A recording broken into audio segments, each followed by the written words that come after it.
I feel like the YouTube people were gonna yell at me. Um, Matt's got fans, Jovan, and if Matt doesn't appear, I literally get phone calls from people. Where is Matt? Where is Welcome Matt? to the big time. Right? Apparently. Like, Yeah, man. well, Hard I out mean, in these streets. if we wanna talk big time, I mean, Matt has a personal another connection now that he uses his son for. I'll make this joke, Matt. You can. Yeah, Jovan's coaching Max, so that's kind of cool. I was gonna say we can. There's nothing, Matt. There's nothing greater. I go to message Jovan on Instagram. Gone. Yeah, I just came back. I just came back 2 days ago. Okay, like nice. when I think when we were talking about it behind us, Matt's like, "Where is he?" I go, "I don't know." Like it just went gone again. I go on deactivate for about 6 months, depending on how I'm feeling, and then obviously once we get into school year and everything, just kind of start rolling. And then after a while, I'm like, I'm not gonna lie, man, I death scroll. Like, so I just start going. I'm like, I gotta stop. So it's really for the sake of just doing my job to the best of my ability. Right. For your mental health, yeah. No, I think we all get it. Like I've thought about doing it a bunch of times, and then I'm like, okay, after a day, I'm like, after a day, I'm like, okay, I want to doom scroll. I just want to doom scroll through everything and just find out everything. Well, let's be honest. Social media is pretty much a cesspool. So I'm pretty much on there for lacrosse, and that's about it. So, yeah. Honestly, it's hard to be on there for that too, because sometimes all the things you see a lot. You see a lot that you don't want to see. I see when people do like personal training, and I watch some of it, and I'm like, probably shouldn't be teaching a kid that. Probably shouldn't start there. He's 10. Probably shouldn't be doing that, but what do I know? I find myself typing and deleting so many comments just like that because I'm like, I see that, and I'm like, okay, that's terrible form, whatever. Teach your kid that, cool. I'm not a coach for a reason. There obviously is a coach here, but I'm not a coach for a reason because I would destroy a kid's form in 2 seconds. Well, it's like a modern day basketball issue right now, right? So Stephen Curry, we love him, but he's ruined basketball.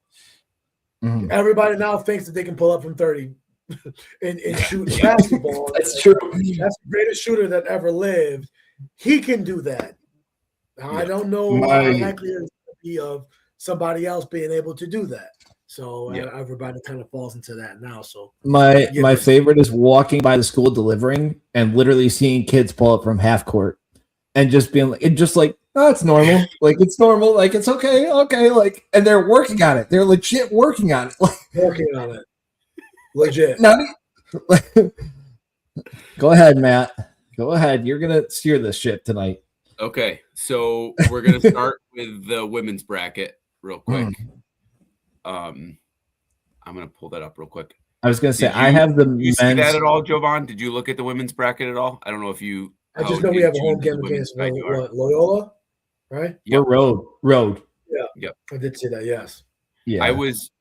I think the one thing I was really surprised with is that they didn't host, that they didn't have a seed. Which I don't know enough about like the whole landscape of the women's game, but yeah, I thought it was really interesting that they didn't end up a seed. But I think their draw actually is, I think it's a favorable one. I'm looking up the bracket right now. I have a hot take actually. So, is the men's lacrosse team in the tournament this year for Loyola? No. Okay. So I wouldn't be surprised if if you've never been to Loyola, their lacrosse team is their football team. Yeah. So that's like the thing that they really get up for on that campus is the lacrosse season. And played there my sophomore year. Okay. It was bonkers. It was crazy. I say that to say is if their women's lacrosse team is the only want to get in, I wouldn't be surprised there's a huge turnout just because lacrosse is their thing now. Well, and we know Syracuse fans will also travel. Let's just call a spade a spade. Like, especially. Go ahead. I don't mind that. Kind of their path to the Final Four. Like, I mean, I have no idea of how good Navy is. But that's not Tumalo. Tumalo was Army, right? Tumalo was Army. Which I was pumped to see that they made it as an at. Did they make it as an at-large? I thought they did. Yeah, they made it as an at-large. But that's really impressive for military schools, by the way. What'd you say? This is really impressive by military schools. Yes. Yeah. Like super impressive.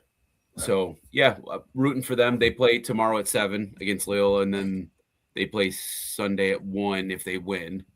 So, go ahead, talk about who sponsors you. I'm setting you up for this for your. Me to talk about Alexa? Is that what you're gonna say? Yeah, go ahead. We have to, right? Like, they got a tough draw. They got to play Davidson and then a potential matchup with North Carolina again. Which is gonna. Like I said, I don't follow the women's game as close, but I think it's pretty much going to be down to Northwestern and Carolina. Which is funny because Syracuse beat Northwestern on the road.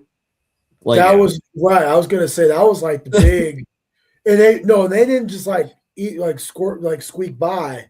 Yeah, they like dominated that game. Yeah. Yep. But then like obviously where our expertise is all on the men's side. I'm not gonna act like any of us are women's, but like North Carolina's on a whole nother level. Like they are just level. I told Dan, I think it was last week after I don't know if it was when we were live or after we recorded, but I was like, we were done. Yeah. So it was after. Yeah. I was calculating Chloe Humphrey's stats, and if she stays on pace with the points she's had so far this season, and they make it all the way to the championship game, she'll either tie or break Kylie O. Miller's single season points record of 164 points, which is crazy to think about. 164 points? Are you kidding me? It's a sophomore. Listen. Yeah. I've never seen a player, I'm saying this even on the men's side, because because Mikey Powell was a first team All-American all 4 years at Q's. I've never seen a player that came into college as prepared. Yeah. It looked like she was a senior in college playing as a freshman. And I don't want to put this in the universe because obviously I want my Orange girls to win one of these because they've been to 2. Yep. It's hard for me not to look and say, Chapel Hill girls are like, we got the best player in the country already. Yep. We got one chip. If I'm on her team or if I'm a sophomore with her, I already got one. Who's to say we add another player that's obviously not as good as her, but just we got a midfielder or somebody that can make the connection? Yeah. It's hard not to think that those young ladies can't go 4 for 4. It's hard not to. Yep. Well, like, think about it. Go ahead, Matt. I was gonna say she has real potential to go 4 for 4 Tawarton wise too. Like, there have been a few women who've done 3, but like she could realistically do 4, which is crazy.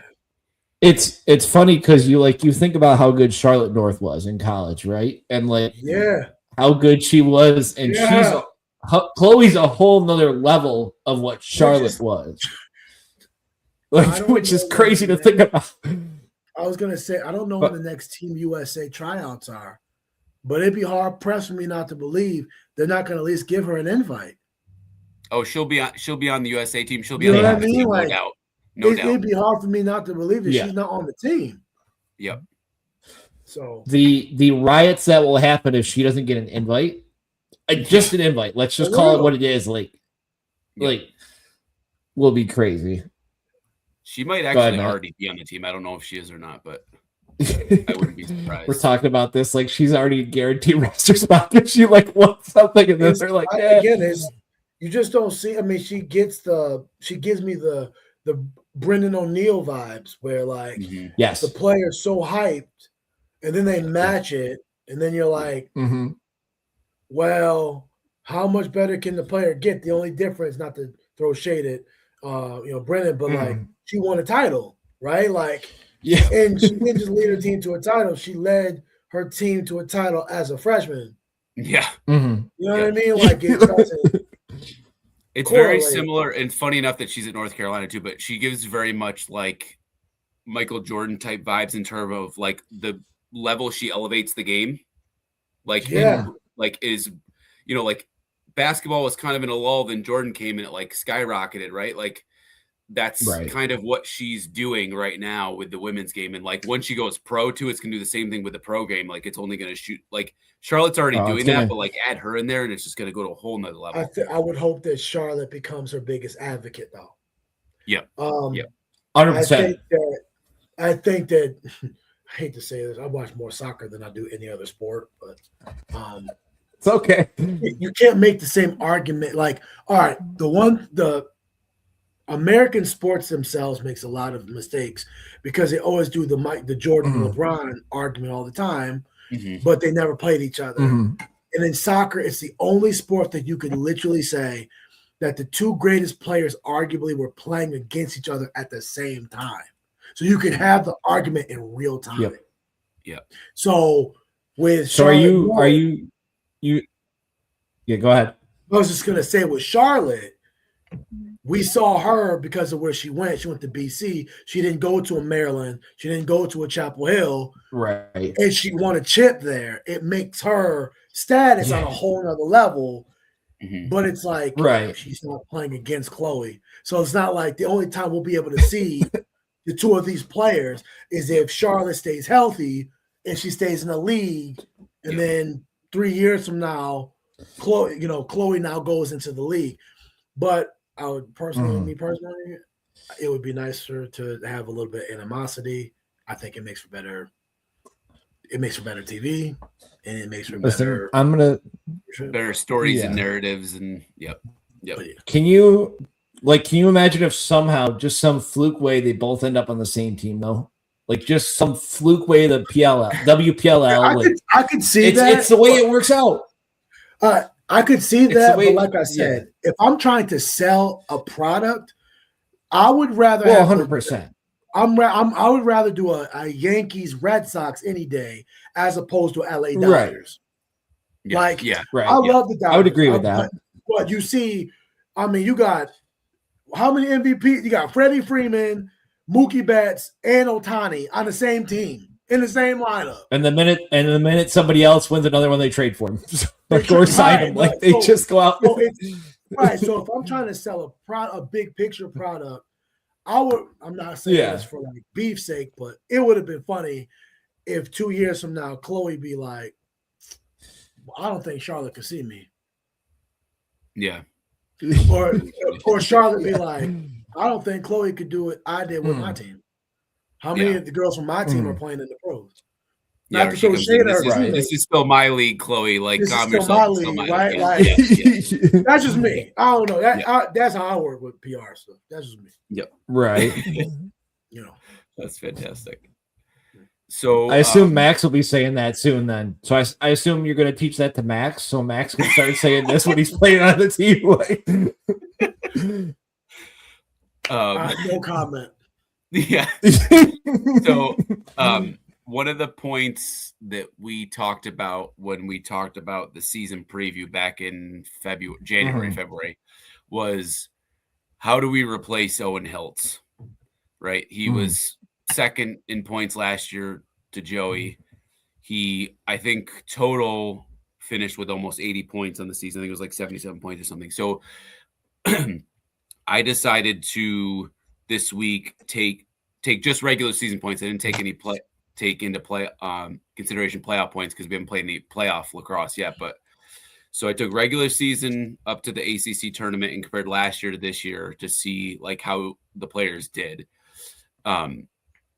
And so it was very interesting because I even looked at like Billy, Riley, and Jimmy and Johnny too, but like looking at just the offensive players and their production. So from last year to this year, Joey's actually down 3 points total. He's from 78 last year to 75 this year.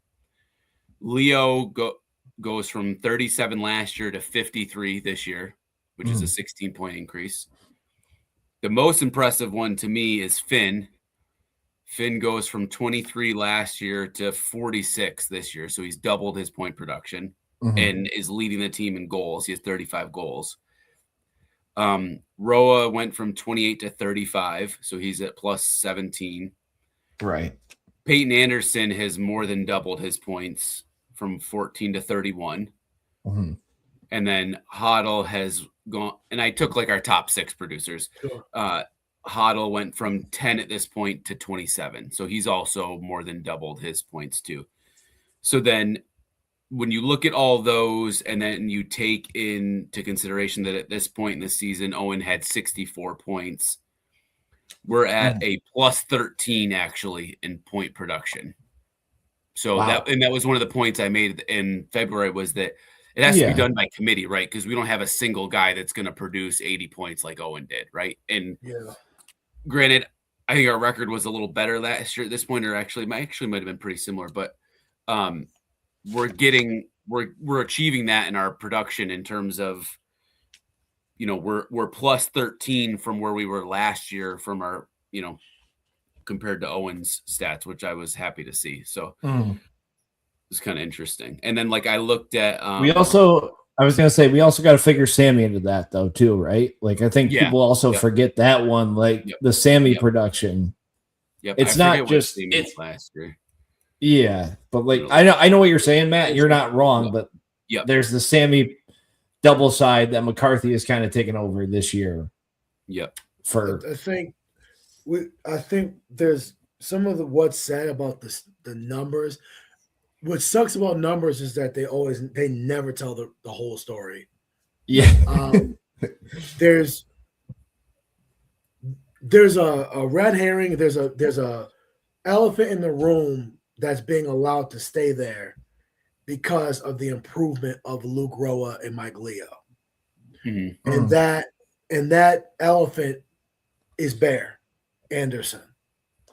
Love him to death, but they were expecting him to be the lefty down below. Right. And then Marsh, I can't speak for Marsh, but I can just tell you from going to the games. You guys go to the games as well. But trust me, I also got a few birdies that are, you know, in the building.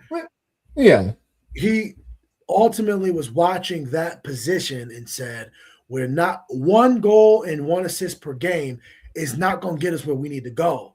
Right. And that's why Leo ended up moving down. Because he said, because he doesn't run a 3 attackman, 3 midfield offense. He runs a 6 offensive player offense.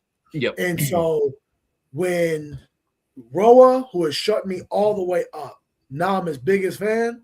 The way he has stepped it up. Not gonna say I'm shocked by it, but I will say that's what happens when you continue to progress as a player. That's what it looks like. Leo is kind of done what he's always done. He's really always productive. But I think that they were expecting that Bear Anderson was going to get around the 50-point mark. And it wouldn't have been such an issue, but when the games got tight, we could just get a ball to Owen.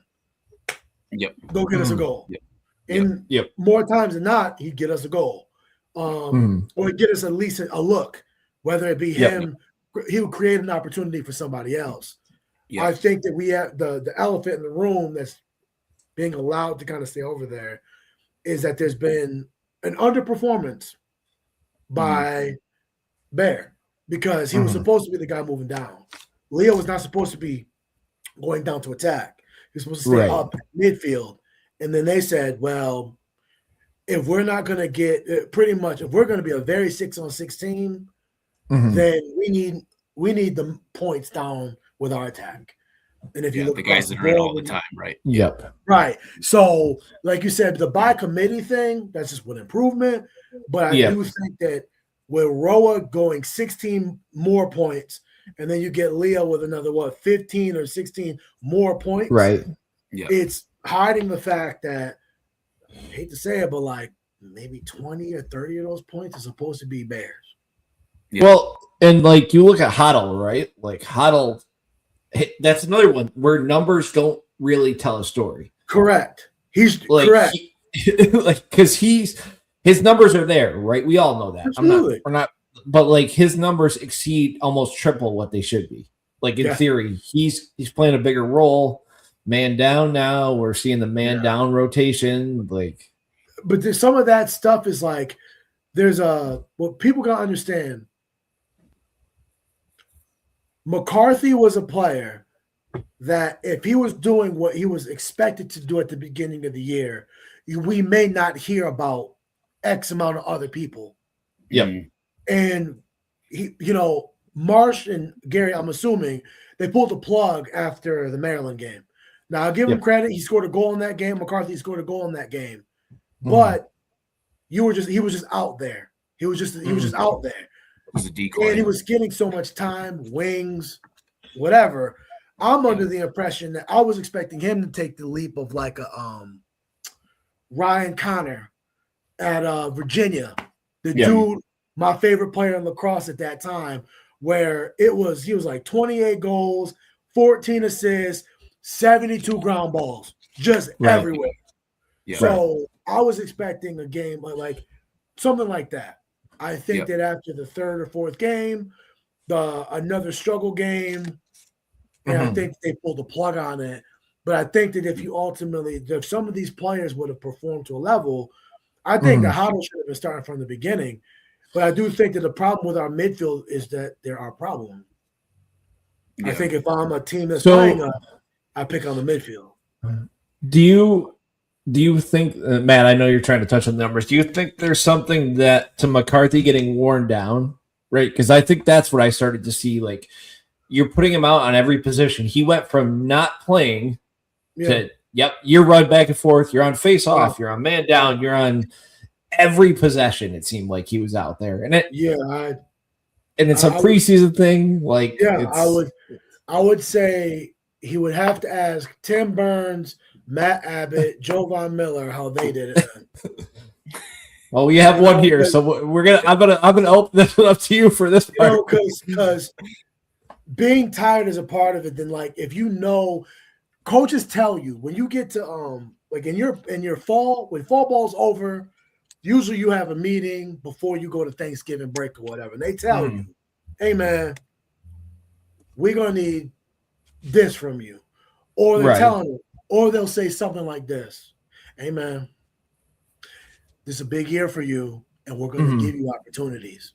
They kind of lay it out there that way. Yeah, right. I think that with McCarthy, his wasn't an endurance thing; it was a performance thing. Because if let's just say if he was giving you a goal, let's just say I think a perfect midfield game for me is a goal, an assist, 5 to 6 ground balls, maybe a cause turnover, and a big play that changes momentum. That's a perfect, for me, my definition of a great midfield game. If he was giving you that per game, I don't think they touched anything. Yep. Okay. But I think that because he went his first 2 games, no goals, and then it was like a few turnovers, and then I believe, and I'm not picking on him, but I believe that game after we got the monkey off our backs of beating Maryland and we went to Harvard, I believe that was a game where you could start to see that they were no longer using him. So I'm not saying that you don't get worn down. Yeah, I was tired. But after a while, you get halfway into the season, you just start. But again, you're being expected to do it, so you get so used to it that you ultimately kind of like, and you're good at it. I will say that.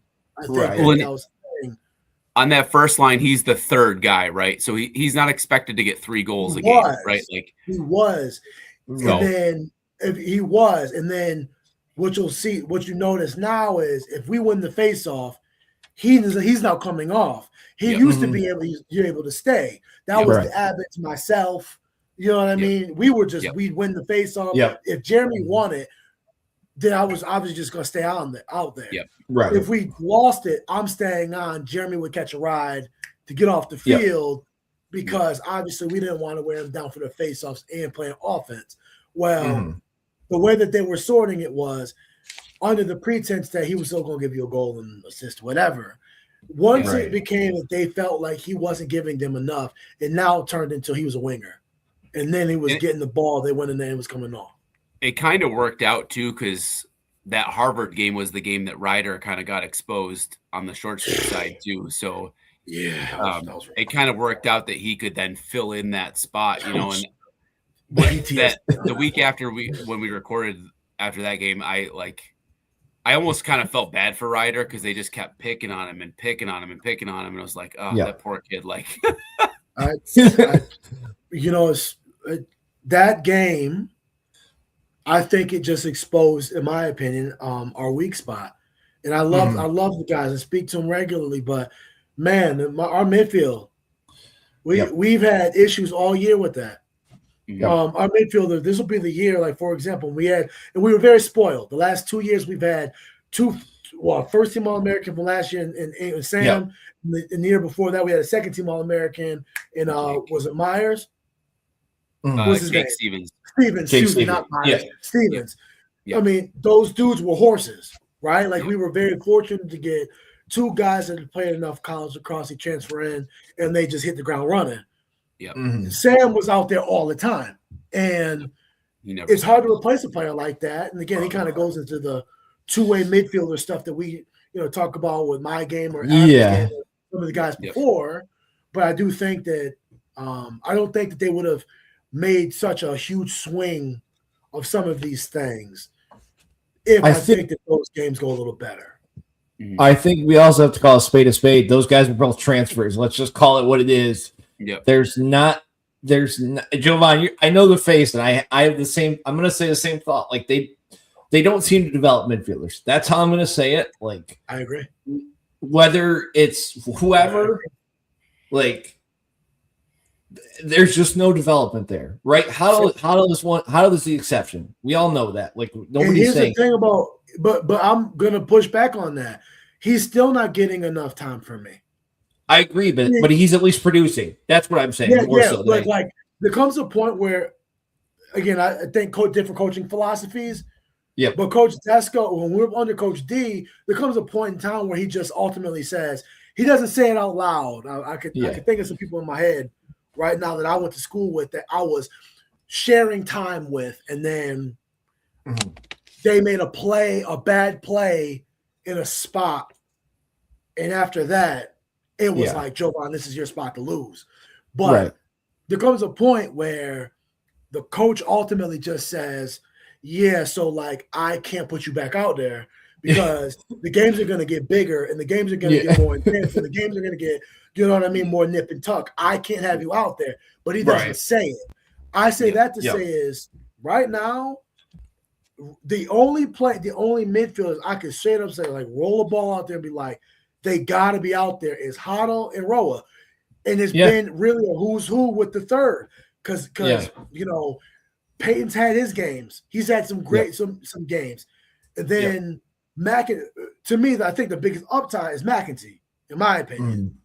But I think that I am of the mindset of you need to let me make live mistakes. You gotta let him mess up. You only really know what a player can actually do. You got to allow them to mess up to know what they can actually do. But we're so nip and tuck right now with midfield.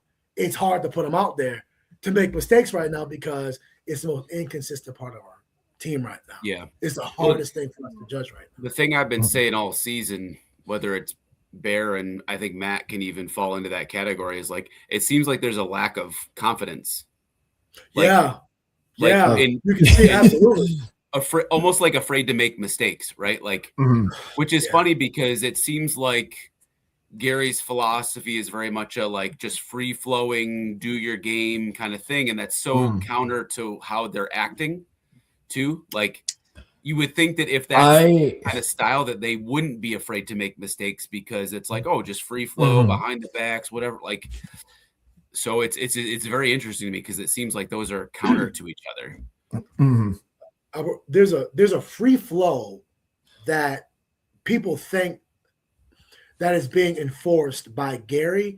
It's not. His hand's off of it. Okay. So the person that's really in charge of personnel being on the field It's not Gary. Yeah. It's Coach Right. Marsh. Yeah.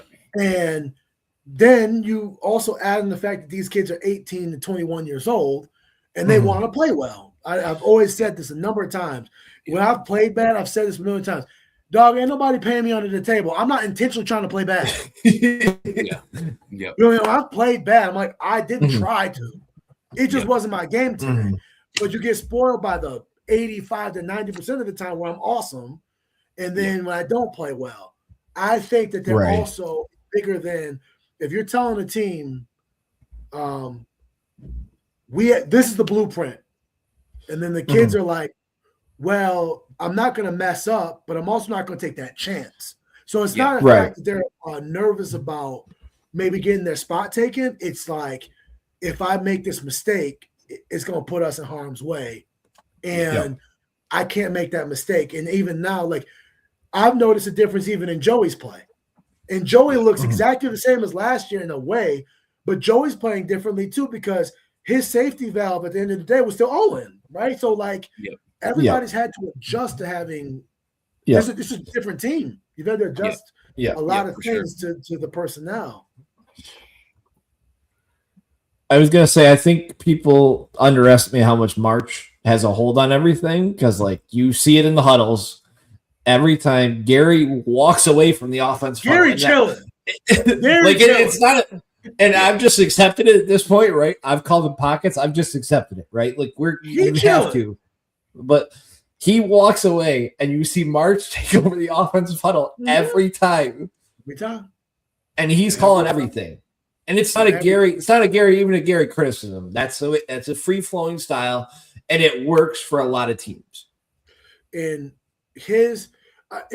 I would be interested to see with the young and energetic version of Coach Desko in his mind how it would work with these guys, because I think that they would take it to another level. I believe that. I believe that some of the guys. I believe that like a Bear could have really benefited from a Coach Desko that I had, the one that would get in your face. I do. I think that he would have benefited from that. I think that Gary's like, hey, man, you're playing well. You're not turning the ball over, whatever.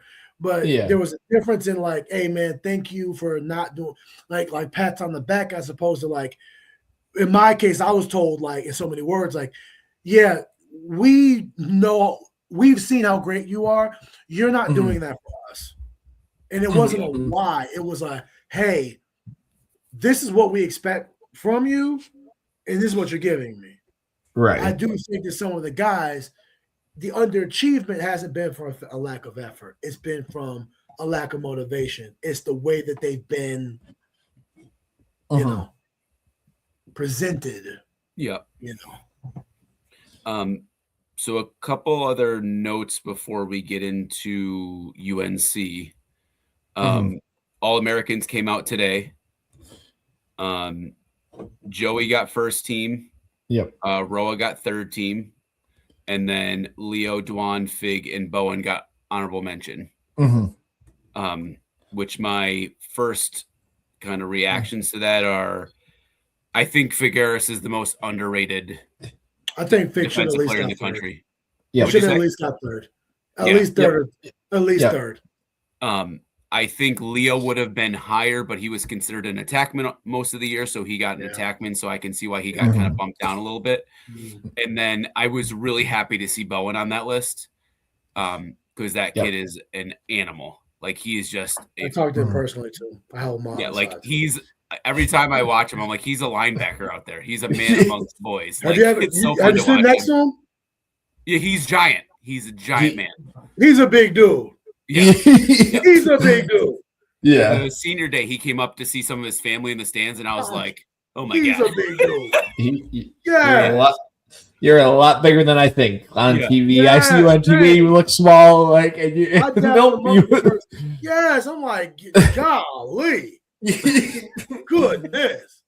What are they feeding you at Ohio State? That's what I want to know, because I want another one to come like that. I wish he would have left there earlier, to be fair. I know. Right? Like, and that's where I'm happy that he had that connection with Joey and Trey and those guys, because I'm guessing that's how we got him, right? Because he played with them up there, up north.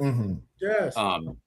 And then earlier this week, the Twerton finalists were announced, and it's Joey Duffy from UNC, Sean Light from Notre Dame, Nate Kabiri from Princeton, and Willem Firth from Cornell, which I've had some interesting discourse online, and this is not like last year where it was very clearly CJ Kirst's award to lose.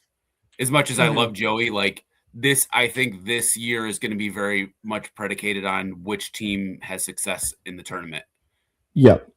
Because all of them are very neck and neck. Like it was the same thing with like the year O'Neal won. Like it was very clear he was going to probably win that award. Where this year, I mean, maybe short of Sean Light, because it like the men's side never goes to anyone other than an attackman, pretty much. Like it's pretty much an attackman of the year award at this point. But like, right, you know, if North Carolina makes a run and wins it all behind Duffy, like same thing with any one of those names. I would pick Duffy anyway, just because I like him. I was like, the only pushback I'll have on Sean Light, I think it was Enneman, right? Wasn't it the Enneman year where he was a finalist too? If he's not going to win it, I don't know if we're ever going to see somebody on the defense side. There's a few exceptions to that in every. I remember when CJ Costabile got to go to the to Wharton. I remember saying he can't win it because Joel didn't win it. Yep. Yeah. And Sean Light's probably in that category because he should be considered for it, legitimately considered for it. Yeah, for sure. But he's not going to win. Like, let's just call a spade here. Like, they're going to give, like he'll 100% be the Schmeiser winner. Yeah. But then, I don't unless some miracle happens, he's not going to win it. I see Irish leprechaun dancing after a national championship. That's all I'm going to say. Well, and I feel like it's almost like, okay, we can't just put 5 attackmen on here, so let's pick someone who could potentially win it but aren't going to win it, kind of thing, you know. So here, this is my other debate, Jovan, and I had this for ACC Defensive Player of the Year. Your number one player, your number one pick in the PLL is nowhere to be found on this list. From Duke. It was the ACC Defensive Player of the Year was with Sean Light and then Brady Wambach, the face-off guy for UNC. See, like why don't we have a Specialist of the Year award? Right. Like, are you talking about number 23 from Duke? Carroll, the defense. I'm in love with him. I'm in love with that player. My debate is if he's going to be the number one pick, right? It was neck and neck for the top couple. We all know that but if he's going to be the top defensive player in the draft, he better win some ACC award. That's all I'm going to say. Like, to have that good of a career. Yep. We're talking about the same guy, Carroll, yeah? Yeah. I'll give you an example. How many times, even if the best player in the NFL draft is a corner, how many times? I know. I'm just going off of like, it's too specialist a position for them to give that kind of. Because I've played against a few where I was like, he's the best defensive player, and he's a shorty. The Unterstein brothers, when they were up at Hofstra, I think it was Mike Unterstein. They put Mike Unterstein on an island on Rabel, in prime Rabel, when he was at Hopkins, and they said, "Go get him," with no slides. Yeah. Yep. You know, like they really. You see certain players, and I think that young man is in that ilk. But I also, let me be honest too, though. I also think his game is at the wrong school. I would have loved to see that young man at Syracuse.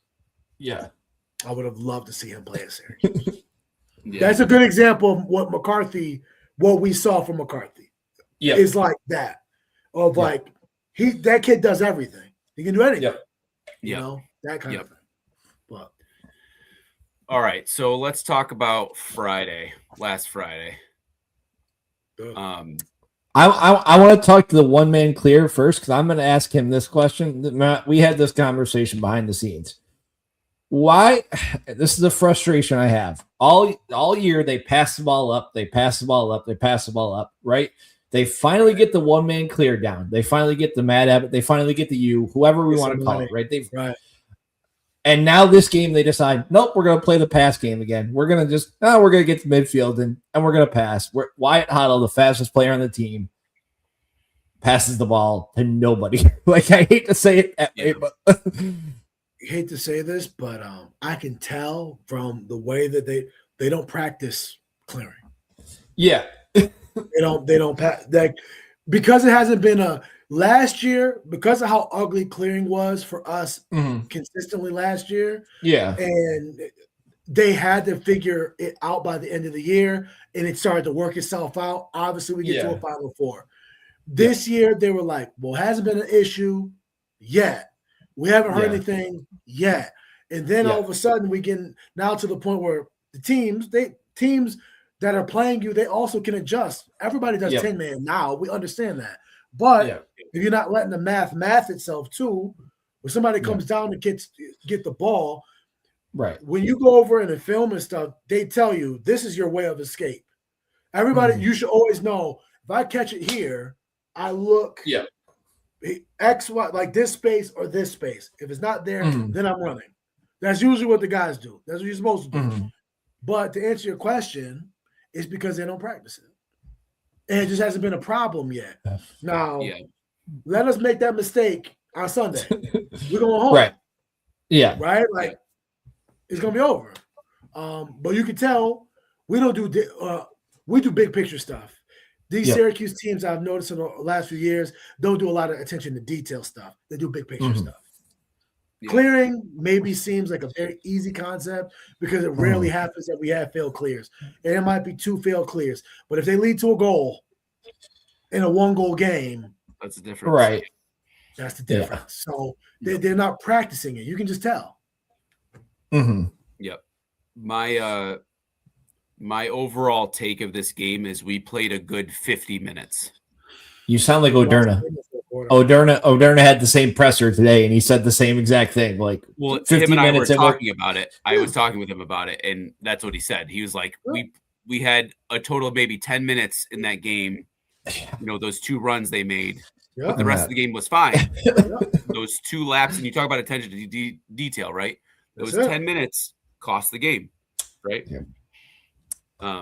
Boneheaded passes out of bounds, clear.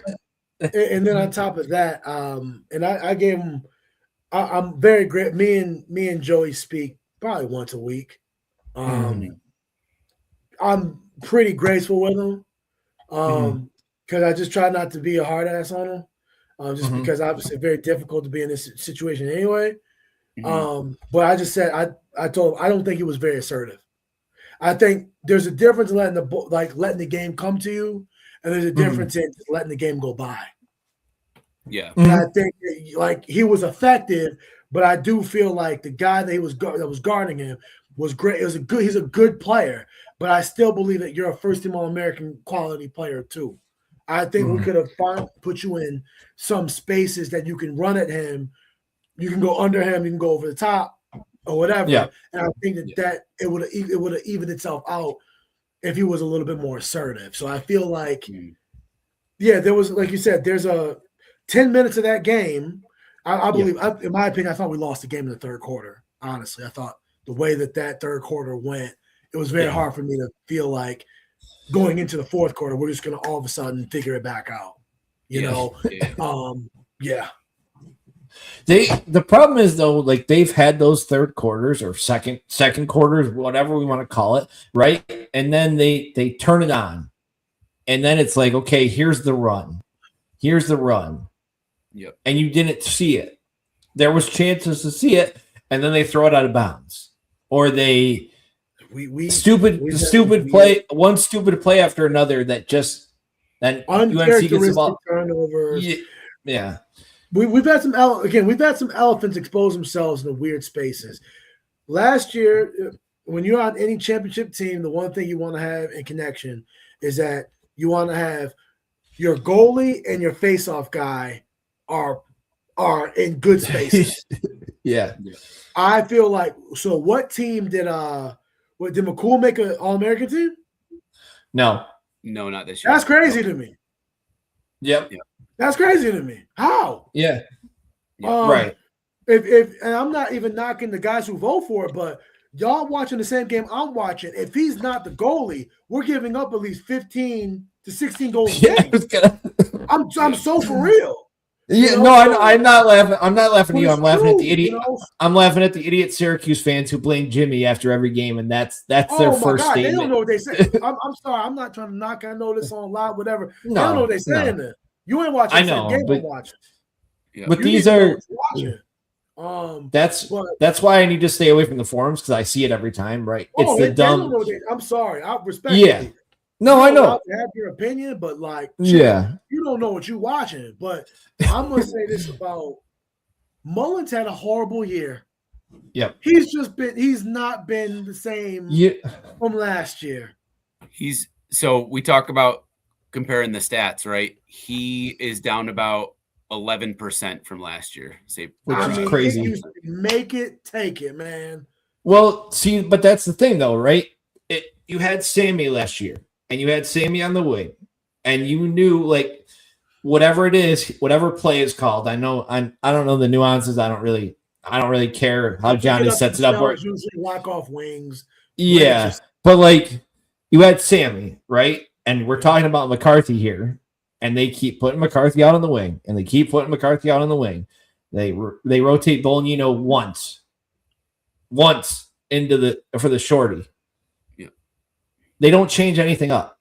Well, that's why, if we know that it's been a problem, why aren't we putting whether it's Chuck or Bolañino up there for LSM, have Billy come up and play on the wing for the faceoffs and try, just to switch it up, right? The only reason you don't, I will say this: if you're gonna do something like that, you do it after like game 4. You don't wait this long into a season, and this is why. It's like the equivalent of you got your starting quarterback. Your starting quarterback has been rough. He's been having some rough patches, and then just for a series, you bring in the backup, right? And let's just say the backup gets a few first downs, and then you end up punting the ball away. Right. The starter is looking out like is not saying at least he's getting us moving. He's looking at it like, oh God, this is over. Yeah. And now, granted, it's supposed to be, when you're making a decision like that, you're looking at it like we need a spark. Yeah. If he sees that, they waited too long to do that. I agree with what you're saying. They waited too long to do it because if they do it now, Mullen's going to be looking at it like, have I been that bad? Yeah. You know what I mean? My bad. And it's too long into the season for that, and it's going to just. And from what I understand, he hasn't exactly been himself this year anyway. So the spiral just starts, and it cannot afford to start now. It is now. Well, face-off guys are head cases anyways, right? They're head They're head cases. They are.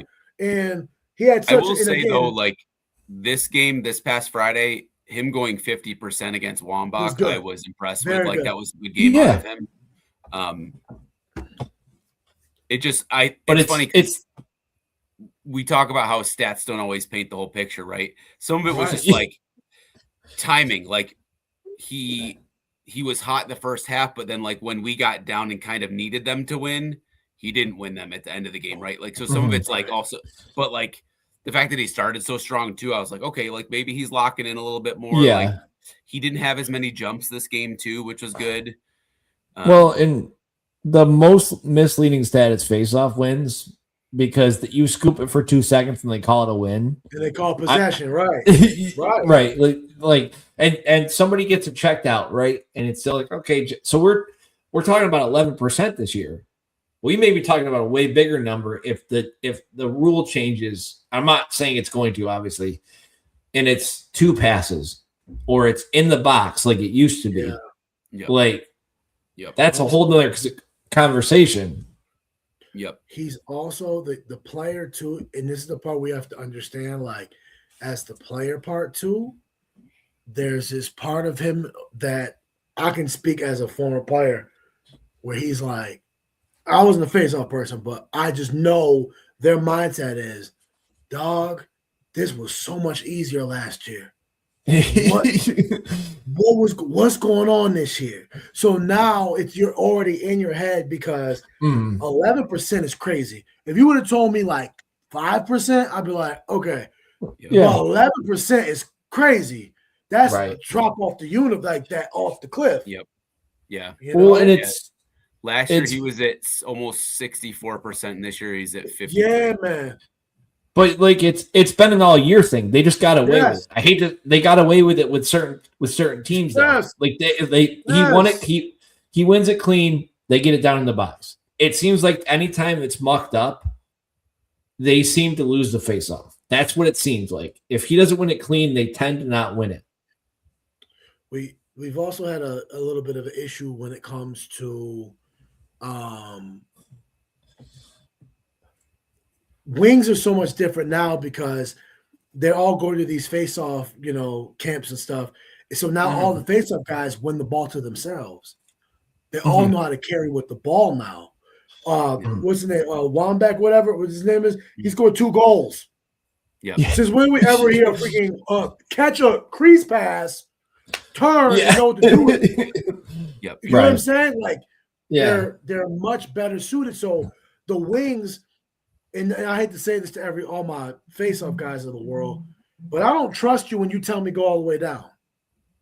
It's it's unpredictable. It's too unpredictable for me to just assume you're going to win it there. So if you're assuming like that guy's not going to try to win it, or that guy's just going to be easy for you to win it, so you ultimately are already shooting yourself in the foot because you might be out of position, or you might be in a circumstance where, honestly, the face-off guys they pick up the ball themselves all the time. Now they're not really using the wings the same way, so you're not. We're even in different spaces. When I was at Q, when I was playing there, our big thing was like a step. If we're on the midfield line, it was like a step to your right. It means I'm usually faster than the guy I'm up against, so I can beat him and be in front of him if I need to get to the midline, or if the guy pops it behind, I'm obviously there. Yeah, but it's just completely different. All the face-off guys, they win it to themselves now. Completely different game now. Well, and you see both teams tend to slide to the defensive side, right? Yeah. They always used to go off. One goes offensive side. And now they all go defensive side typically, unless you get obviously a Wambach who is gonna like scoop it out in front of him to the offensive side, but still or you have one guy that goes behind. That's how it used to be. One guy goes behind, one guy tends to go on the offensive side. So that way you're protecting it. I have a hot take for him too, but you can't do it in college. You can do it in pro. They don't let you have more than 3 people on a wing in college, but in the pros you can have 3 on a wing, 4 on a wing. So for him, I would have said to my wing guys, I would rather us all be put like on one side and make it into, if he gonna win it and he wins it behind him, it's gonna be a 3-on-3 ground ball. Yep. As opposed to it being kind of a like 2-on-1 kind of, or 2-on-2 kind of, or the ball just pops out somewhere, goes out of bounds, whatever. I would have rather it just been like, let's just get all of our wings to one side on one wing, and then we make him predictable, and let's just see what he does with it. Yeah. Right. You mentioned the 2 goals in, I think it was 13 seconds. I think that was a huge turning point in the game too, because we had all the momentum, and then he scores that one scoop and score, and then the one on the crease. And like, you could just see us like deflate. Like, it was the second one in particular. I think the second one was, the first one was like, okay, all right, happens. Second one's like, oh God. Yeah, what are we doing? Yeah. What are we doing? Because 90% of the time they get off the field, right? Like, and then he stays out, and then it's like, okay, he's standing there, and you see who scores, and you're like, okay, maybe it's Duffy, right? Maybe it's somebody else. And okay, Duffy gets his goal, and you're like, Wambach, there's no more dejected feeling. I'll give up goals to Duffy. I'll give up goals to Control. I'll give those up. Yeah. They're known for scoring. Yeah. the face-off dude got more goals than my midfield is a problem. Right. He had more goals than Petro on Friday. Petro only had 1 goal. That's, You know what I mean? Like, but that's a weapon in itself. Well, that's what we talked about it going into it, right? Petro's going to get his every time. He's a volume shooter. He pulls up every time. That's what he does. He's a Duffy is the quarterback of that team. He runs everything through. They run everything through them. You can't have those 2 goals from Wambach. You can let Petro go nuts. He's going to shoot every single time. Every time. Yeah. Go ahead, Matt. I would say that was one thing that I thought was pretty positive about this game was like them switching back onto him. I think was a really good move because when we played them a few weeks ago, it was Duan, but Duan was always the slide guy. So then Petro would end up free. And that's why he scored 6 goals against us. So like the fact that they made that adjustment and switched him, I thought that worked out better in our favor, which I thought was nice. And I mean, I know he was in and out towards the end of the game with cramps and stuff, but the fact that we limited him to 1 goal, I was actually very happy with. Lots more demoralizing, depending on how people obviously look at it different ways. But for me, I look at it as demoralizing. We went in, we said, we want XYZ not to beat us. Yep.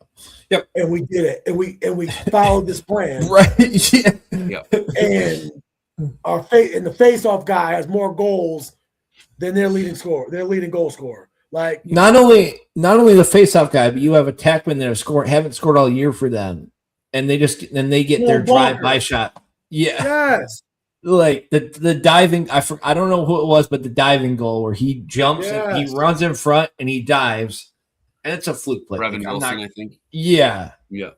And it's like, okay, first goal all year, whatever. First goal, whatever. And then it's like, really, we're gonna let this happen now? Like, you can't let this happen like 2 weeks before this. Like, well, that like, I think the thing I take away from this game is like, I don't think UNC won that game. I think we lost that game. Like, we had a legit chance to win that game, and we just shot ourselves in the foot. And like, you know, you talked about midfield and some depth being an issue, right? Like, if you look at our stat line, we had production from 5 players, and that was it. And only 4 of them scored goals because Joey had 4 assists and 4 goals. And you have to have some production from other people, even if it's a goal, right? Like we don't expect a hat trick every week from Matt McEntee, but to throw in a goal is helpful depth wise, right? Like, cause then he's an option, right? Like my note from about Bear, and I'm going to use this from now on is back to Teddy Bear, not Grizzly Bear. Right, but like the week before he puts in 4 against Princeton, right? Like Princeton, Notre Dame. Was it Notre Dame? Yeah. Like, well, that's the thing. Like, what we need to see out of him, right? Like Brian, we went back to Teddy Bear this week. I was gonna say Brian and I have talked about it, and he could be the 22 if things happen right, and he performs all year, and he could be the one on this team that gets it. The problem is, though, he's probably not going to get 22 now because like he hasn't performed well enough to even come close to it. I hate to say it. I think that after Joey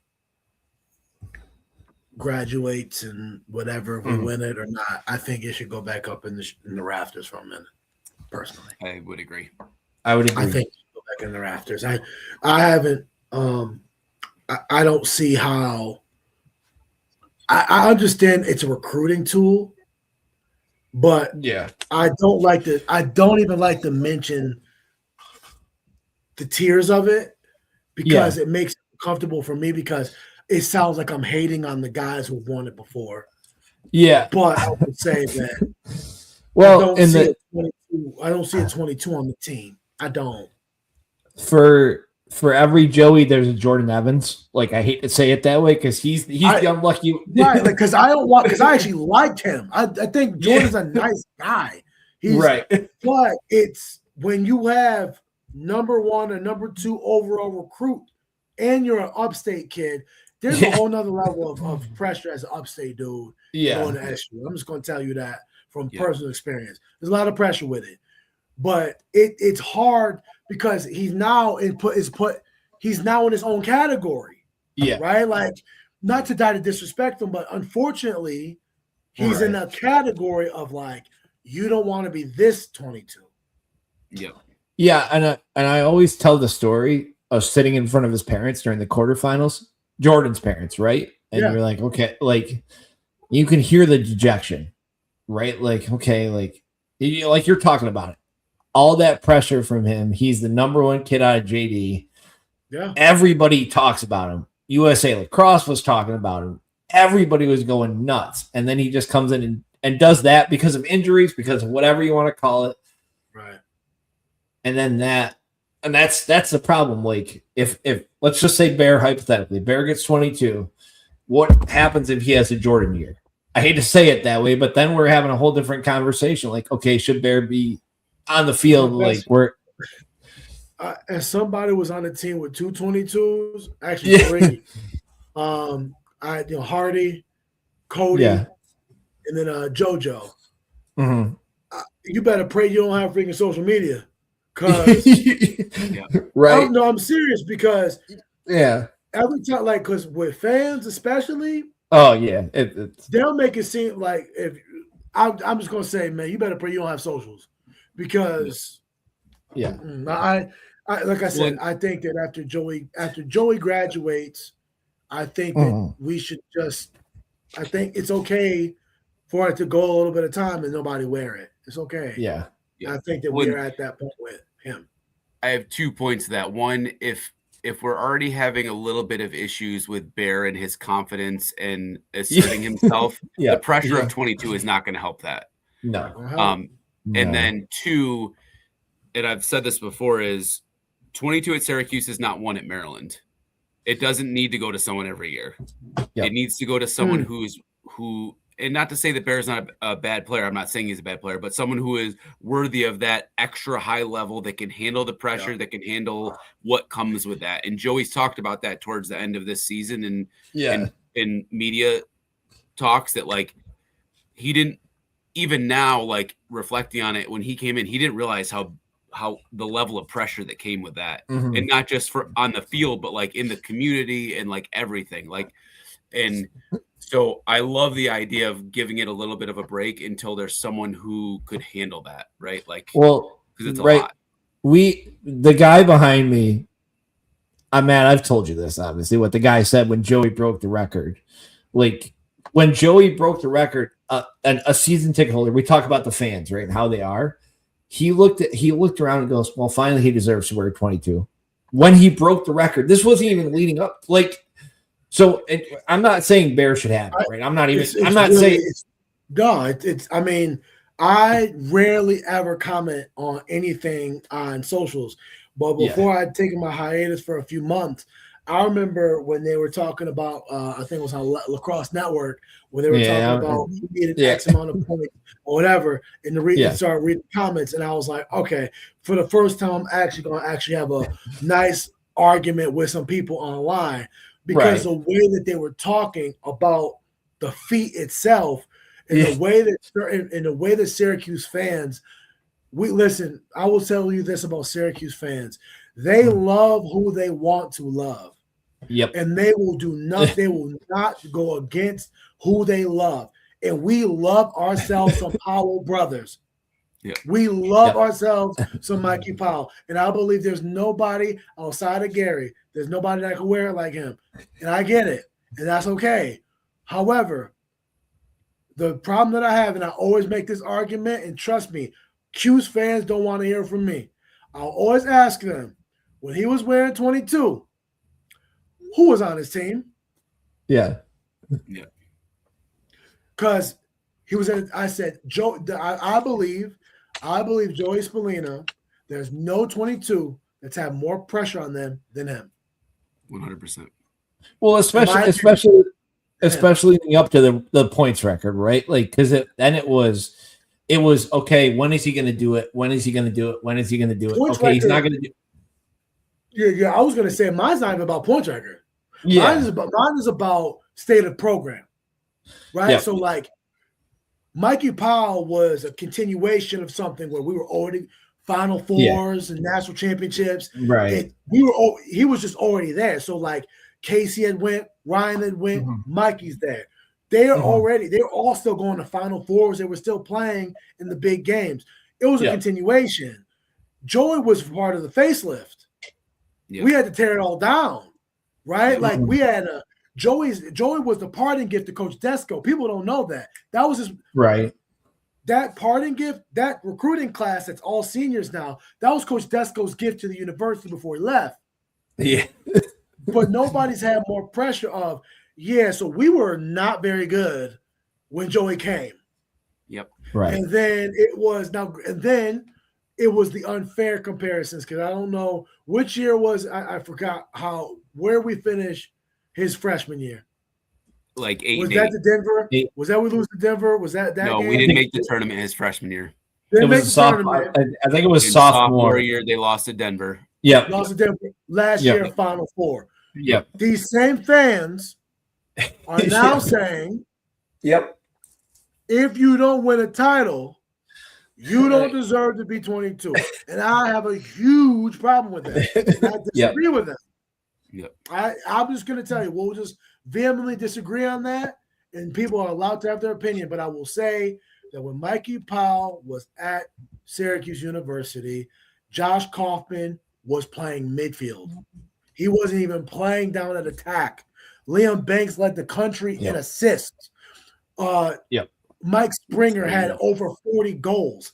Those were all Americans on his line. He never played. I'm going to use a double negative.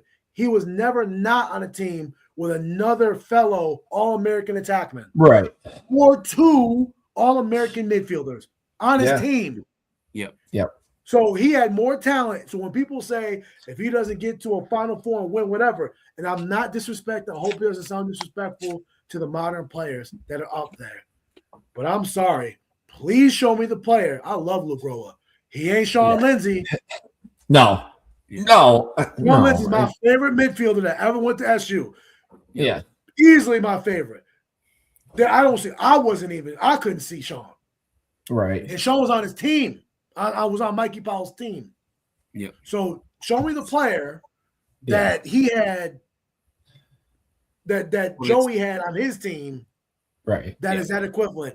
And Sam English, if you want to use Sam English, feel free. But other than him or Jake Stevens, use somebody else. Give me somebody else that you think is in that ballpark. Honestly, and I'll steal it from your team, Matt Abbott. Like, we could play this game. Like, that's the problem, right? Like there's teams are allowed to have help. Like, Joey's allowed to have help. Joey, I hate to, again, I'm picking on, now I'm just kind of going down that rabbit hole, but like, Joey, did you ever have Joey never had a top 5 defense. We had the best defense in the country in my 4 years. Right. We had a first team All-American goalie. We had a transcendent player in Joel. He doesn't have any of that stuff. So it's like, it was kind of laid out for us to continue something already. I don't think Joey was given that opportunity. And I also look at the fans that say that kind of thing. And I'm like, what else would you have asked for from this young man? You didn't want a bust. He wasn't a bust. You know what it is? They want him to fail. That's the real honest truth about it. It's weird. Because there are, Matt, we've talked about it. You're in the group that I'm in on Facebook. You know where I'm talking about with this. Yep. I made a post that people need to be realistic. Like, Syracuse fans need to be realistic about these years. And the amount of people who compared 2000 to me. It's lazy. And like, we're going, Matt, you saw what I, like, there were literally people who were like, oh, it's the same. Okay, it's the same. No, it's not even close. Like, that's and players that played will tell you it's not the same. That's the thing that pisses me off when people have this argument. It's like fans are arguing with other fans off of the good old days when there are guys I literally just saw X amount of weeks ago that would be like, it's not the same thing. Well, like you see, if you plugged Joey into those teams, he'd be just as successful as Mikey. Like, it just doesn't. Yeah, again, Joey would be a cog in the system, and the system at that point was rolling. It wasn't like it was there was a rut in the machine. The machine was rolling. It was good already. It was like, so it doesn't, the way that they do that, the way people kind of unfairly kind of go in that general direction, for me, it's unfair and also it's lazy. It's lazy because you're sitting there saying, well, he's not Mikey Powell. Who is? Yeah, no shit. No one's been Mikey Powell. He's not Casey Powell. We know this. We all know. Right, he's not Casey Powell. Who is? Yeah. It doesn't make sense to me, but like that's a reoccurring thing with fans. Well, and even just the overall landscape of lacrosse was so different too. Like if you look at, I think it's like late 70s to 2007 when Duke won, there were 4 teams that won the national championship. 4. Yeah, it was Hopkins, Syracuse, Virginia, and Princeton. That's it. Right. So everybody was going to those 4 schools. And then literally you sprinkle in Brown or whatever. We could play the game of the teams in the 90s that like went crazy. Brown went crazy. Right, the random Final Four run. Yeah. But like that was everybody. That was it. And then Jovan, obviously, we're all the same age. You saw Johnny Greeley go to Hopkins, and it's like, okay, there's the guy like to not go to Syracuse, right? It's like, okay, he's destined for Syracuse. He's a Lafayette kid. He's destined for Syracuse. And then you start to see it. And I think people in this area need to open their eyes to that. Like it's not that guaranteed Syracuse guy anymore. If that makes sense. I like to throw the name out there and you pick on me, Dan, but Brandon Corp is a perfect example of that.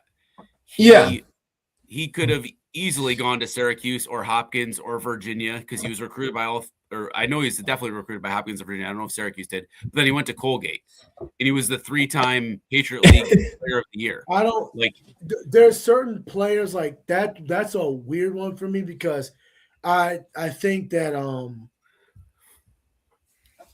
what was more concerning about what I will say is the player. It's not the same player either.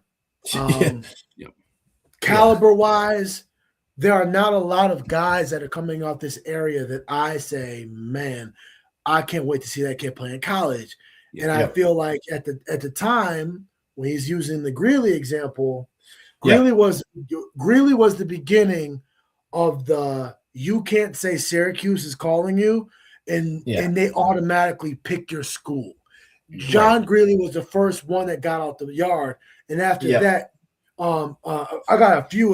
When you talked about Brandon Corp, I got one better than that for you.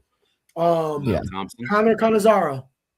Oh yeah, yep. Well, like think about it, right? Like he's the one. He was the first All-American in Maryland. When you realize, like, because most people don't know where he's from, right? Like, let's just call a spade a spade. There are a lot of people who don't know where he's actually from, and I didn't know it for the longest time. When I realized it, I was like, wow. Yep. He's literally in the backyard, and you literally let him walk. Whatever. Same thing with Lyle. Walk. Don't recruit him. We can play that. Yeah. It just. Yeah. I know more about the Lyle situation. That was more of a Jeremy decision. Okay. Jeremy, like from me and Jeremy are really close, and Jeremy did not. And I knew exactly the why of it, not to get too technical, but like Jeremy didn't enjoy his time at Cuse as much as I think I have a guess, but I won't say it here. We'll talk about it after. I think I have a pretty good guess. He didn't enjoy it. So but like those are still guys from the backyard. Yeah. Poppleton's another one. Matthew Poppleton. He went to Hopkins and was an All-American 3 times? Right. Like it's like they got once they got out the yard, they started going, but Syracuse kept thinking that everybody still wants to come here.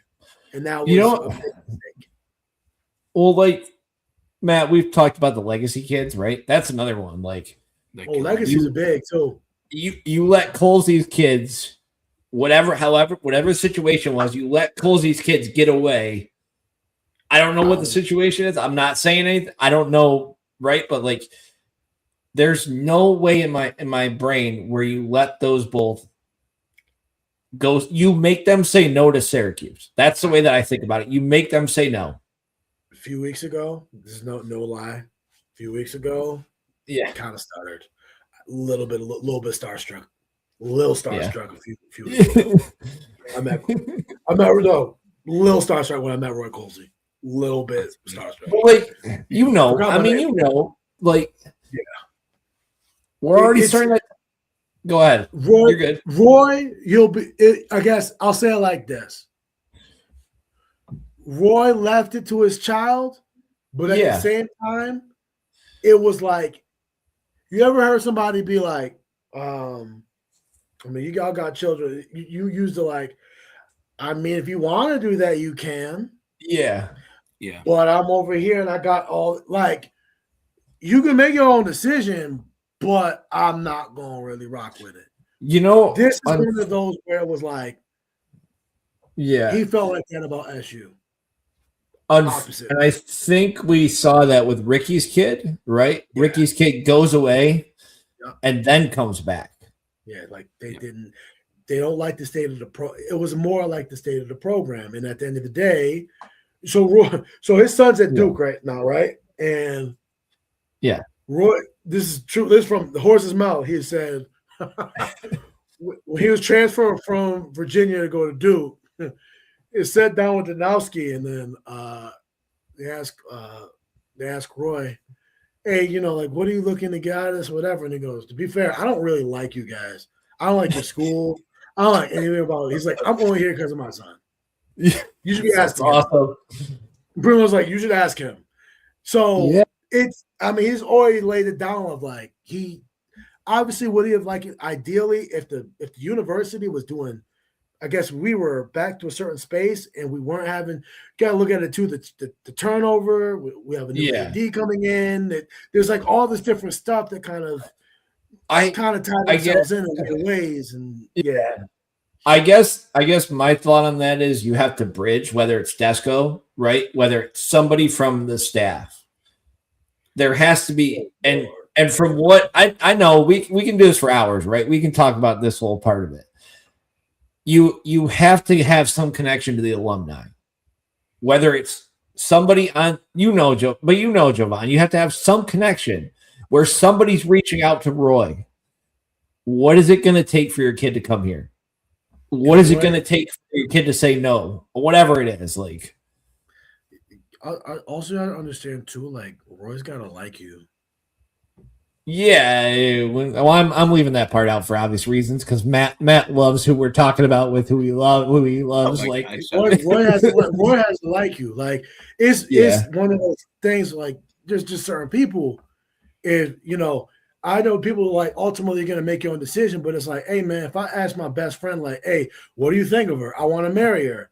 Yeah. I'm still going to do it, but like it'd be nice. My best friend was like, yeah, bro, like I can see it. Yeah. I like her. I like her too. She's a good fit for you.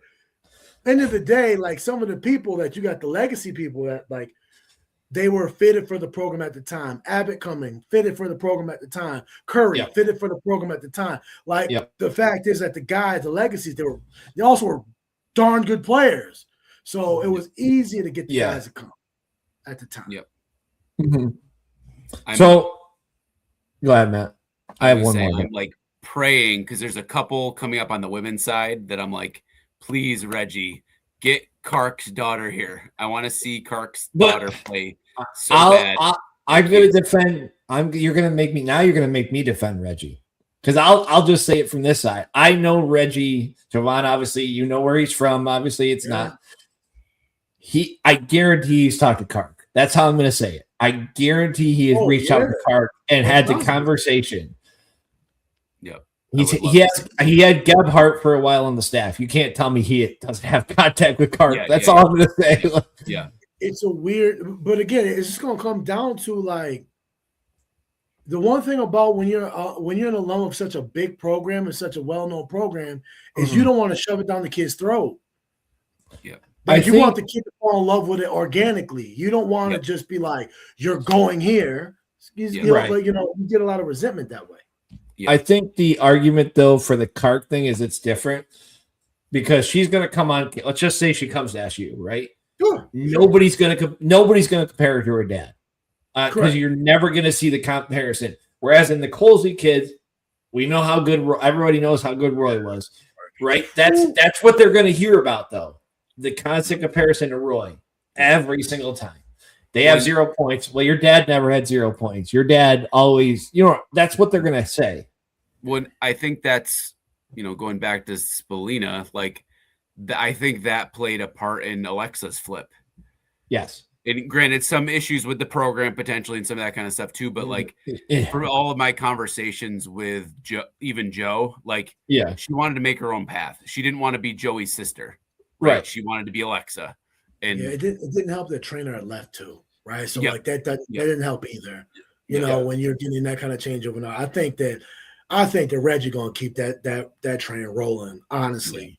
Yeah. But I agree with you. It would be nice to see some of those guys come. But I also cannot fault anybody that ultimately paves their own way. I'm not going to be here to criticize that. I do not knock that. Yep. I do not. And I think to tie it all into the CNY, I think that's why Reggie was a great hire, right? Because he knows the area. He's coached on the men's side, obviously, for Section 3.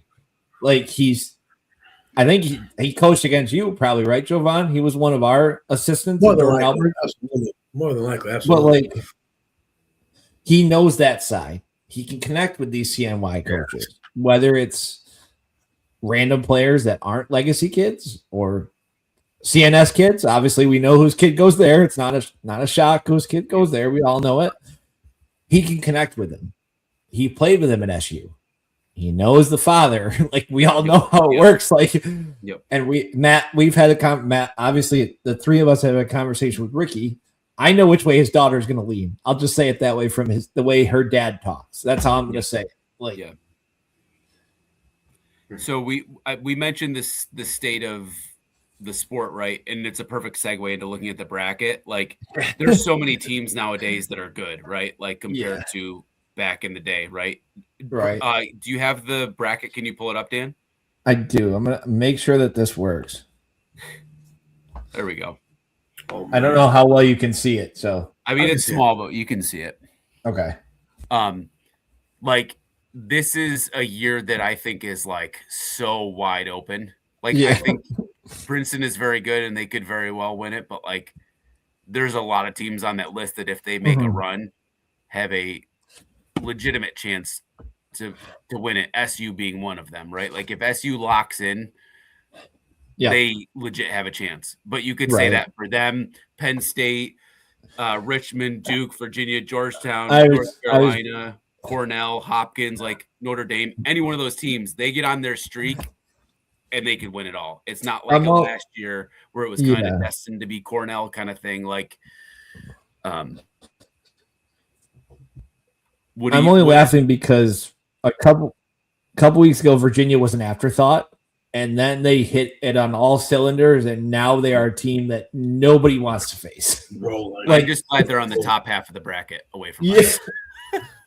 Well, and that extra motivation of being the Final Four being in Virginia, like, there's a little bit of pressure. We'll say pressure. I can say pressure on them. Like, the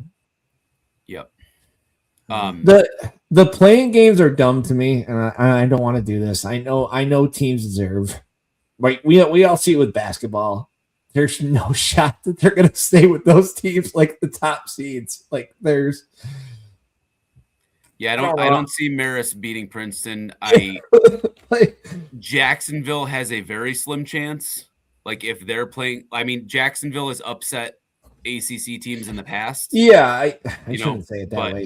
But that's if, Notre Dame lays a stinker and then they're playing their best. And I mean, Jacksonville has a very good face-off guy too.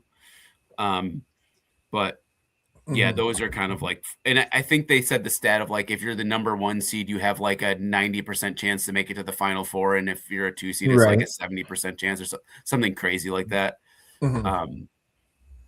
But yeah, what do we think of our like SU's path?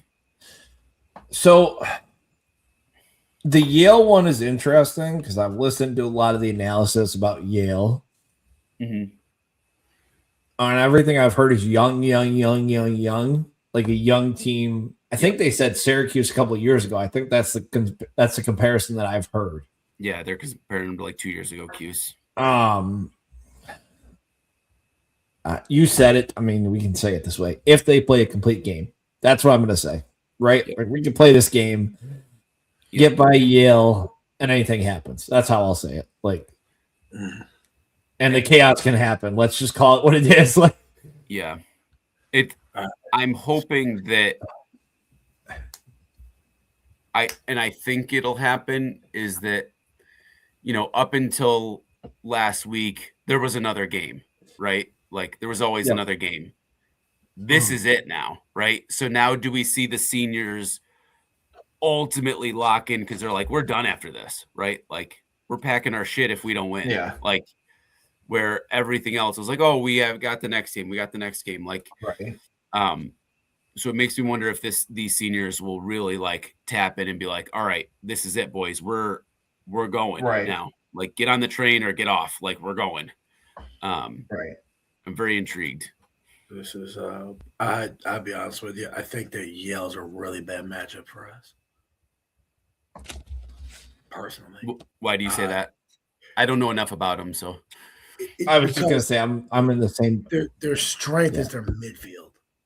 They're a very midfield-based team, which the youth part, if you get young players that know how to play in the middle of the field that well, then they're not going to know what they don't know. So they're going to simply know all gas, no brakes. And if your team's biggest weak point is your midfield, then there's the confusion that comes with, do we press the pace like they're doing, or do we slow it down and get our 6-on-6s? Syracuse is very 6-on-6 based. Even though we have fast break goals, we are not what we used to be in regards to getting the ball up the field anymore. That's not what we are anymore. But that's a bad mix for a guy. By the way, the head coach is an upstate guy. He's from Homer, if I'm not mistaken. Yeah, Andy Shea, Andy Shea. He's going to have those boys ready to play. But like I said, more importantly, the man has a national championship. He knows what he's doing. And I feel like the issue is not going to be but the offense, with the defense or the attack of either side. Our problem is going to be in the midfield. And I think that that's what I'm most nervous about.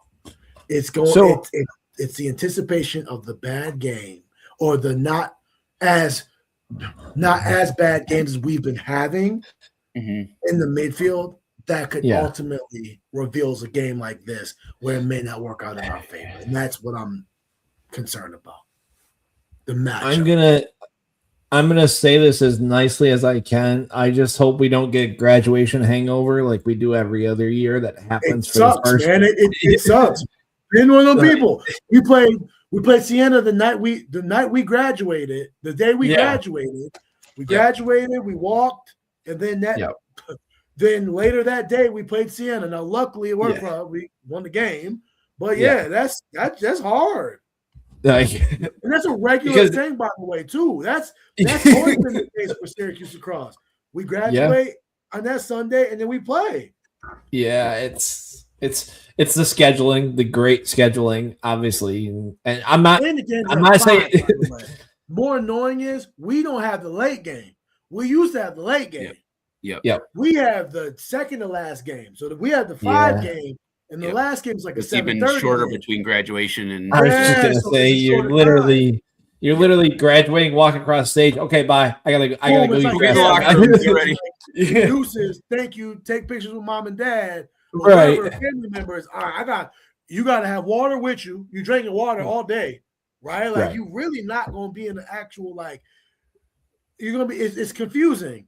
It's a roller in my moment was my greatest moment. One of the greatest moments of my life. I never thought I'd graduate from college.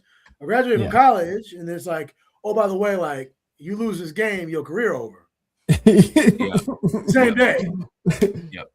And within hours of this time, we're not even talking about the late game. We're talking a couple hours here, and it's man, that's what I mean.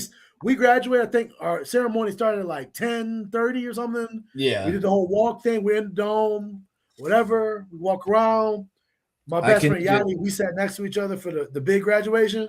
Sat next to each other, found my parents, took a picture, whatever, and then it was like by the time we were outside, took our pictures and everything, it was like right. 1 o'clock. 12. It was like 12:30, 1 o'clock. Well, it's like Gary sitting on the sideline, right? Joey gets his diploma. Okay, Joey, go get dressed. Okay, everybody pulling him off to the side, like, okay, yep, you're not done. You're going right to the locker room. Like legitimately. I know it's a joke, but it feels like it. Yep. But it's really like that. I have a friend that works in Dome Ops, and I feel so bad for her because I think last year was supposed to be an exception, and then they pulled it off that they could handle switching over at the 5 o'clock game. And she's like, well, now that we showed that we can do it, they're going to keep doing it to us. Like, okay, absolutely. Yeah. You should have lied and said you couldn't do it. The best thing that would have happened is them messing it up. I hate to say it that way, because then they would have gotten to 7 o'clock. Yeah. That's so funny. But yeah, no, I'm excited for Saturday or Sunday rather.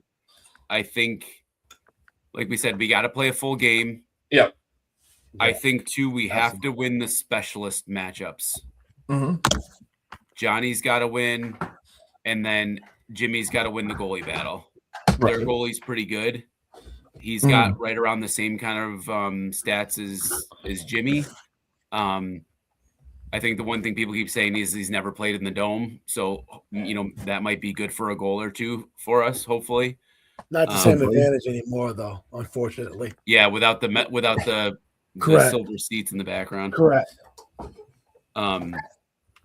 And then I'm guessing that Joey's going to be matched up with Bassano, their main guy there. I don't know him well enough to know if that's a good matchup for Joey or not, but he was on Lamberti's big board for the PLL draft. He was the only poll to not get drafted. Okay. So he's a pro caliber level player, I would guess, but and they started 3-4. They've won 6 straight, including Cornell. They're one of Cornell's only losses. They're hot, man. That's the scary. And they played Princeton really good in the tournament. Yeah. Well, we talked about it though. There's a CNY flavor with the coaches. Like, look at all the CNY coaches that are 6 out of 18. They're six. They're 6. Like, third, which is awesome. I mean, Lars is Lars, obviously. Like, I mean, yep. And then you got Tambroni, Alberici, Shamati, Shea, obviously, and then Galloway. That's crazy. Yeah, isn't that nuts? But yeah, no, I'm very interested to see how all these first round matchups go, because a lot of these games could go either way, like with how, depending on matchups and how teams play, right? Like, even I even look at the Albany North Carolina game. I think North Carolina is going to win, but if Duffy went out in the ACC championship game, he had some kind of non-contact injury. Right. If he's limited, their offense is very much predicated on him initiating, right? Like, if he's not at 100%, that could really hinder their team. Right. They're young too. And Albany's not a bad team. I mean, they're not Connor Fields, Blaze Reardon level Albany, but yeah, but they got Silas. Like, if he shows up, right? Like, you're talking about a kid that can take over the game. If he shows up for them, that's a UNC matchup nightmare. The issue with the Chapel Hill teams, you got to understand, is most of their best playmakers are young. Yeah, and it gets you a long way, because you don't know what you don't know a lot of times. Yeah, but you're always wondering, you're always praying that they don't have that game where it's not clicking in the youth. They start making uncharacteristic mistakes, or they just start making young player mistakes, and then because this game they're gonna have to outscore them. If I'm Albany, I'm like, yo, we gotta score 15 goals to have a chance. Yep. But I think they're going to be able to get those stops. I don't know, but they're going to have to they're going to have to score in order to really have a good example of the Chapel Hill team, though, right? So they play Syracuse, right? Syracuse beats themselves, as we said, and then they run into the buzzsaw that is Virginia, and Virginia just ran over them and said, "Okay." Yeah. I mean, if you look at the stats from the Friday night game, and we talk about how stats don't paint the whole picture, right? Like, but we had just as many shots as them. Yep. They had 2 more saves than us. They had 20 turnovers against us. 20. Yeah. And then we had actually, considering that we lost the face-off battle overall, we still had 1 more ground ball than them. They only won 2 more face-offs than us. Like, I think that North Carolina is not playing their best lacrosse right now. Well, Matt, our resident Hopkins person, obviously you can figure out who he didn't comment. Trust me, I'm muting him in the chat at some point.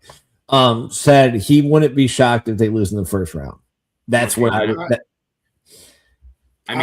in the past 2 years, they have typically I want him to be wrong. Yeah. Can I say something to him though, Dan? Yep. Hot take. If his team goes out in the first round, he get a new coach. Oh, 100%. He get a new coach. Yeah. Well, like you talk about fans that lead people live. If Bresci does nothing with as good as some of the young playmakers are, they are going to. Don't get me started on Chapel Hill. Don't get me started on him. He just got an extension too. Yeah, I was going to say that's the problem. Matt, he got an extension. Extensions don't matter. We can play this game. They will fire. They matter. Listen, they matter in lacrosse. They don't matter in basketball or football. They matter in lacrosse because basketball and football will eat those up. They don't, whatever. Yep. Lacrosse, they're like, oh no, we already getting rid of our basketball coach, and Mike Malone just came in. Football coach, that's just since Belichick got there, and now we're gonna get That's too much change for one program. Trust me. I'm just saying the stars are aligning for Petro to take over. That's all I'm going to tell people. Well, I was going to say that was the only reason why I think he went there in the first place. That's my opinion. Yeah. I think he only went there because of the anticipation. But if I'm just looking at it from if these were SU fans, and I told the SU fans right now, SU fans, hey, listen, so you won a title in 2017, and you've had the number 1 recruiting class and number 2 recruiting class for the last 10 years consecutively. Yep. And you only have a Final Four to show for it in that span of time. Do you want a new coach? I'm pretty sure the poll will be, we should have got a new coach probably 5 years ago. Because they should have got a coach a long time ago. I like Bresci. He recruited me. God knows, cool dude, whatever. You are underachieving with the talent that you get. There is no reason that Chapel Hill should not be in the Final Four every single year. Period.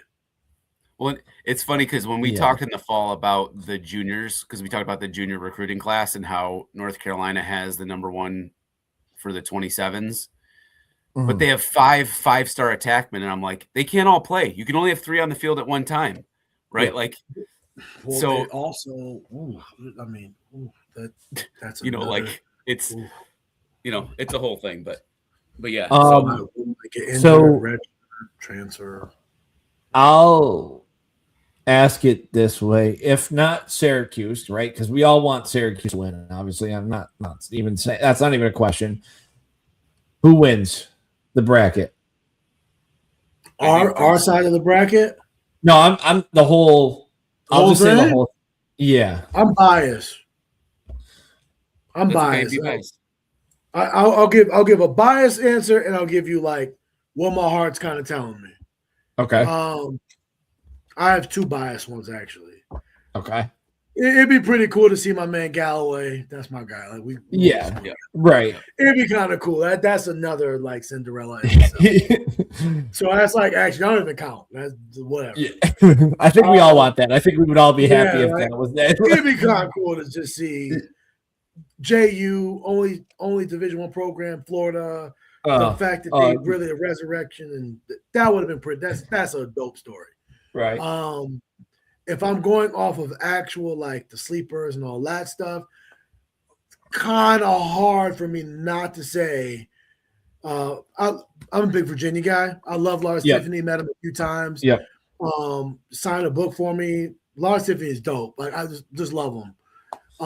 So Virginia's like my little secret, like other favorite team to watch. But I will say, I think that this one, I think I can see Princeton coming back to its prominence again. I would agree. Their team is I watched them play against us, and we look like we shouldn't be out there with them. Well, and they have a kid named Palumbo who is literally a superstar. Like that. Superstar.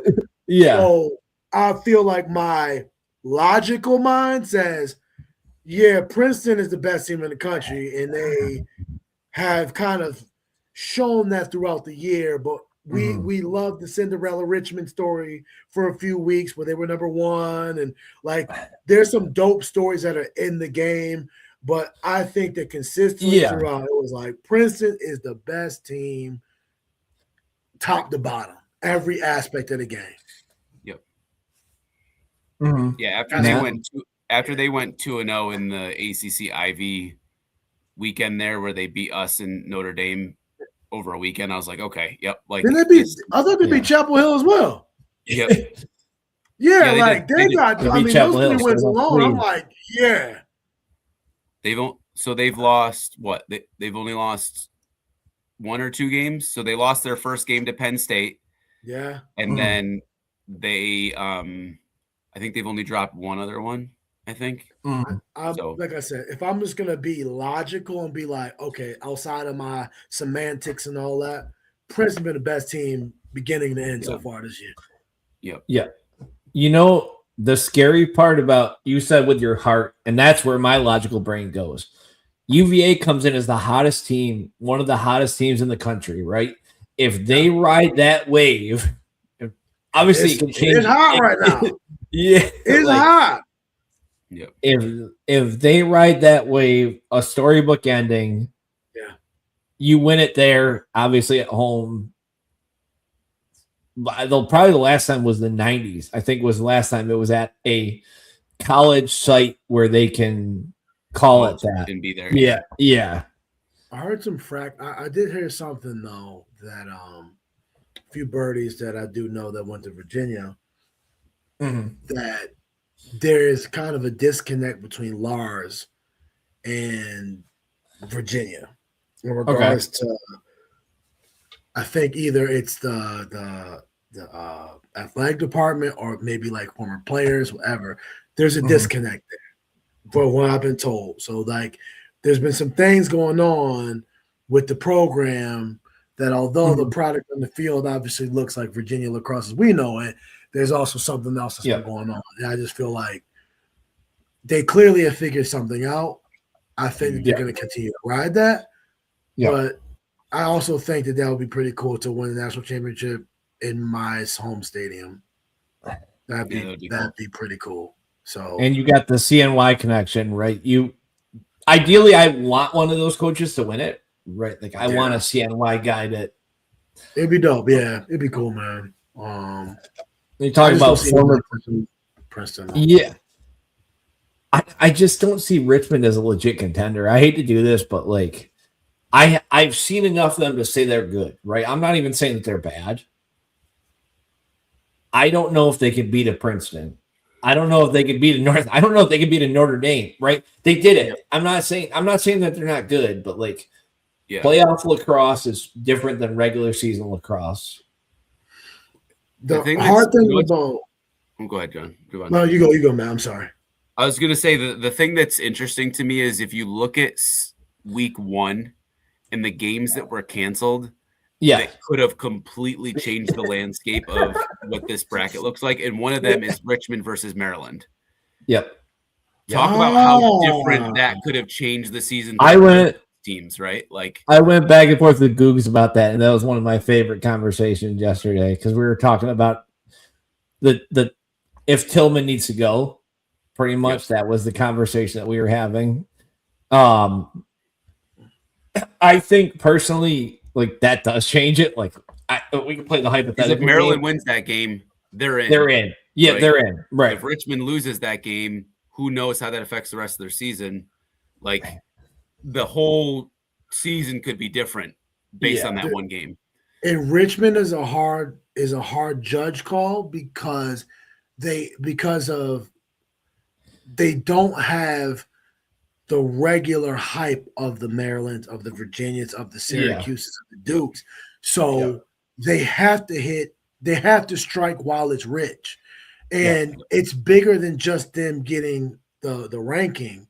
It's the recruiting, because it's harder to get the kid to buy in at a place like Richmond as opposed to a Virginia. Same state, different allure, different, heritage, pedigree. So when a team like Richmond comes along, like last year, when they gave who did they play? Notre Dame. Who did they play in the quarterfinal? They gave them. They lost late. Cornell. They got Cornell. Late, yeah. Right. So like you see that and you're thinking that's a fluke. That won't be the case. Yeah. They follow it up this year. They get to the number 1 ranking. Whatever. The question is it still an illusion, or is this thing? Is it another building block? So the answer. So even to your point, even if they're not a real contender, even if they're not, this from next year on, they are. Yep. They are. Because they've now done it X amount of time. They've beaten the Dukes. If I'm not mistaken, from X amount of years ago, they have beat Duke a few times. They beat Virginia. They've had some very marquee wins in the program.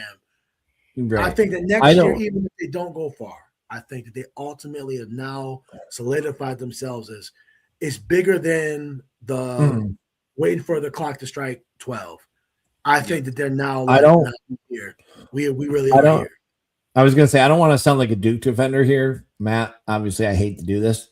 I kind of say, but we're gonna play the game, the Syracuse game, right? Which Syracuse team shows up? If the real Duke team shows up that made them make the tournament, that's a whole different game. Yeah. If the Duke team from post Syracuse shows up, we're having a whole different conversation. Let's just call it what it is.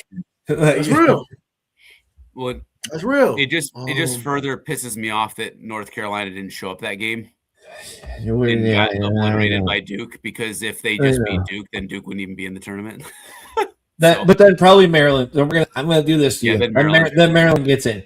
The one happiness. I love the fact that the bracket was leaked an hour before it got released to everybody else. I love the fact that they posted it and they were all proud about it. And then they magically delete it, and then it's like, oh yeah, guess we have a leak. I joked on social media that an intern was getting fired. Right. I am so happy. And somebody could talk me off the list. I am so happy we avoided Army. That's my one thought for the first round. Like that was my demon. Yeah. You get Army in the first round, and it's like, yeah. Wait, because I saw. Go ahead. Don't bring me back. I saw that in all the projected stuff, and I was like, please don't do this. Please don't do this. I don't want Alberici coming in graduation day. He's got all the motivation. We all know it. Like, I don't want to think about that happening. I mean, they've spoiled him in the past, right? So it's like this is just a chance for history to repeat itself. Please don't. Please, God, don't. How happy were you that Maryland didn't make the tournament, Jovan? I know I'm really big on being vindictive, so like I actually am mad that they didn't make it because I wanted them to make it, because I would have liked to beat them, and then to be honest, I'm actually more disappointed that Hopkins made it. Yeah, I just wish that Hopkins didn't make it, because I mean, they've been on a downward spiral for a while now, and it's kind of been fun to watch. I know we haven't we haven't exactly been our best lately, but like it has been really fun to watch us now going to Homewood, which was like, the biggest gauntlet ever about 20 years ago. And now we went and won there twice when I was in college. And since then, it's just now we just kind of rolling it out down there. It's been really satisfying to watch Hopkins kind of just fall from grace. I ain't gonna lie. You know what? Maryland. I actually want to go to Maryland. I actually was a huge Maryland fan before a lot of the turnover of like when Dave Cottle was the coach there. Still, I loved it. Joe Walters is my favorite player of all time. So like I actually was kind of like a little mini Terp until I ultimately chose to go to Q's. But no, I'm actually more disappointed. I wish they would have. I wish they would have been in so we could beat them. And then I wish Jovan, I wish you were on social media when Maryland didn't get picked. Because Matt, you know this. We joked about this in our text. The amount of Maryland fans was the crash out.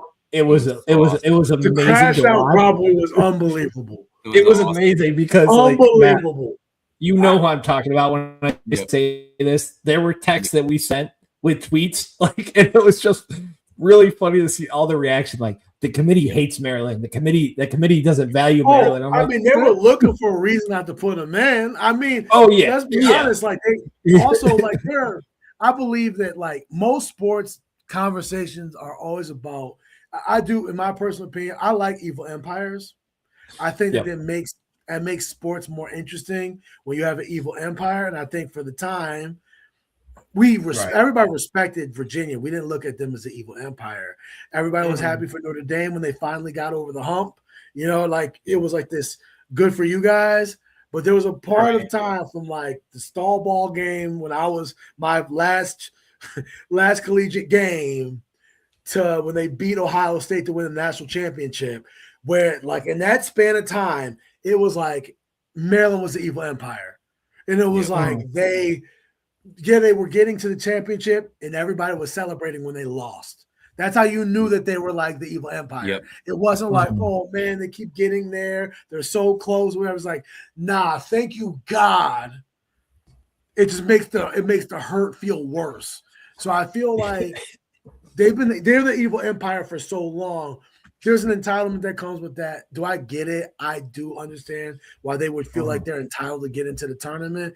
But I would always argue with them, and that this has happened to us before, but pick the team that you want to play over. Do you think you should be in over? That aren't the play-ins, by the way. Take the play-ins away. Yeah. Pick any of the other teams and say, we should be in over Georgetown. Or we should be in over Hopkins. Right? I think up until the last week of the regular season, it was Duke, right? It was we should be in over Duke. And then Duke does what they do to Carolina, and then it's like, okay, yep, Duke's going to make it. The committee's going to see that and go, yep, all right, you're in. You just throttled the number 2 team in the country. You're in. Yeah. You're. It's like Carolina rested their players, because they're like, okay, we're good. We're good. All right. Well, and that's why I'd asked you about Maryland because of the 2011 Volt game, because I didn't know if you had a searing hatred for them because of that game. I do because of that game. I would no. I actually look at it now my hating them days are over. I've gotten to a part where I get to, from an arrogant standpoint, from an SU alum, I get to say to lacrosse, "You're welcome." Because the game doesn't get to where it is today if it's not for my team. Maryland didn't want to run with us. They knew they couldn't beat us. If we ultimately rolled that ball out with current rules, we run the score. We win probably 14-8. We win that game. Yeah. We win that game running away. They knew that they couldn't get into a track meet with us. So they did what they did to win the game. And I always will say that about when they're like, how do you feel? Did they ruin the game? No, I'm like, listen, I'm not going to be mad. They beat us. Yeah. If we want more face-off, if I would have scored another goal or whatever, we're having a different conversation. But I say to modern day lacrosse, you're welcome. Yeah. I'm going to say I'm still bitter about the shot clock agenda for sure. Yeah, I'm still bitter about the everything started from our game. Our game. It started from there. It went to keep it in the box. It went to the shot clock. It does not happen if Syracuse, Maryland, and we're going for 3 titles in 4 years. Does not happen. It does not happen if our game doesn't happen. So I'm just going to say to the game of lacrosse, you're welcome. Yeah. I was going to say, I'm still bitter about the Dylan Maltz games from the Providence quarterfinals where I have to sit behind his dad and listen to his dad talk about Maryland all the time. So I'll be as bitter as I want as a fan. Yeah. I am so happy they aren't in. Hey, man. Up until, I think, Matt, we talked about this, up until they beat them in the regular season, I wanted them to face Maryland in the playoffs. Now that they beat them in the regular season, I'm good. You got one of my demons out of the way. Now we need to beat them. Now we need to beat them in College Park, though. That's going to be my next little piece of it. Because then I'll feel completely good with it once we go down to College Park and beat them. Yeah.